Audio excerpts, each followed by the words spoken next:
अस्सलाम वालेकुम। इंडिया से शिकस्त का मलबा मोहम्मद रिजवान किन तीन प्लेयर्स पे गिरा रहे हैं और उनके पीछे छुपने की कोशिश कर रहे हैं, ये बहुत हैरान कुन है। हालांकि ये हम सब जानते थे कि पाकिस्तान टीम की क्या कमजोरियां हैं, क्या खामियां हैं, पाकिस्तान टीम कितने पानी में है। लेकिन रिजवान उन सब चीज़ों को जो कि ब्लंडर किए गया टीम सिलेक्शन से लेकर प्लेइंग 11 के डिसीजन तक, उनको कुछ और ही प्लेयर्स के पीछे छुपने की कोशिश कर रहे हैं। उन्होंने अभी जो पाकिस्तान और इंडिया का मैच कंप्लीट हुआ था, जो उन्होंने मीडिया टॉक की, उसमें उन्होंने ये कहा कि जी पाकिस्तान की शिकस्त की जो वजह है वो ये थी कि एक तो हमारे पास साइम अयूब अवेलेबल नहीं थे और वहीं से हमारी टीम टूट फूट का शिकार होना शुरू हुई।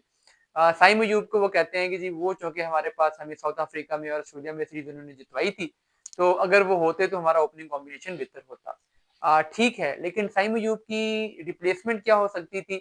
साइम अयूब का बैकअप पाकिस्तान के पास क्या था? क्या दुनिया के बाकी टीमें भी एक एक दो दो प्लेयर्स पे ही डिपेंड कर रही हैं?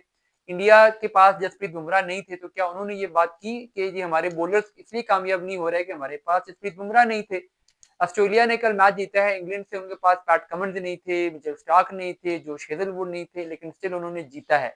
तो आप ये कहें कि एक प्लेयर हमारे पास जो कि अनफिट हो गया था, साइम अयूब, इसलिए वो अवेलेबल नहीं था, तो इसलिए हम मैच हार गए। तो ये शो करता है कि कोई प्लानिंग नहीं थी, कोई तैयारी नहीं थी और होनी भी कैसे थी। जो एक म्यूजिकल चेयर गेम चल रही थी उसमें हम हमारे साथ यही होना था कि हम कोई बैकअप तैयार नहीं कर रहे थे। तो अगर एक प्लेयर ने दो सीरीज में चल गया था, अब हमें यही था कि जी यही हमें टूर्नामेंट जितवाए। उसके बाद वो कहते हैं जी फखर जमान की जो इंजरी थी उससे भी हमें बहुत नुकसान पहुंचा, फखर जमान की अनअवेलेबिलिटी की वजह से भी हम वो दूसरा प्लेयर उनको करा देते हैं, जो कि अगर होते तो पता नहीं क्या हो जाता। तो फखर जमान ठीक है, वो इम्पैक्टफुल प्लेयर हैं, ठीक है, वो चैंपियंस ट्रॉफी में हमें जितवा चुके हैं, लेकिन क्या फखर जमान ने पाकिस्तान को हर मैच जितवाने का ठेका उन्होंने लिया हुआ है?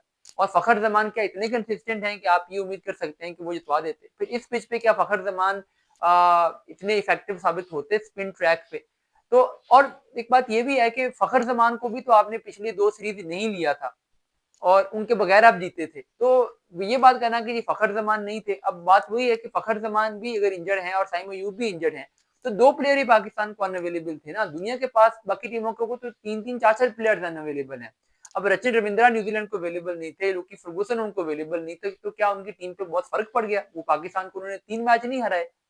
साउथ अफ्रीका के पास नोकिया अवेलेबल नहीं है, कुर्जी अवेलेबल नहीं है, क्या वो उन्होंने मैच नहीं जीता अफगानिस्तान से? ऑस्ट्रेलिया को 3 प्लेयर्स अवेलेबल नहीं है, बड़े प्लेयर्स। तो इस तरीके से आगे वो तीसरा ये कहते हैं कि जी हमने पार्टनरशिप में हमने गलत टाइम पे विकेट थ्रो की, सलमान अली आगा ने गलत टाइम पे विकेट थ्रो की।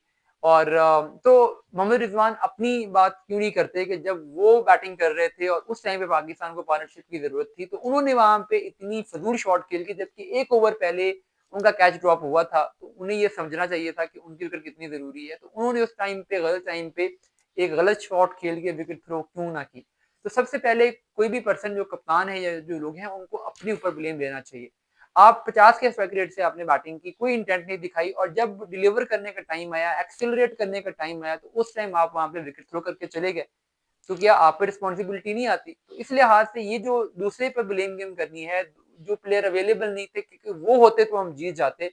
तो ये बेसिकली जो कमजोर टीमें होती हैं, जिनको कुछ और बात करने के लिए आर्गुमेंट नहीं होता, वो फिर टीमें इस तरह के बहानों के पीछे छुपने की कोशिश करती हैं।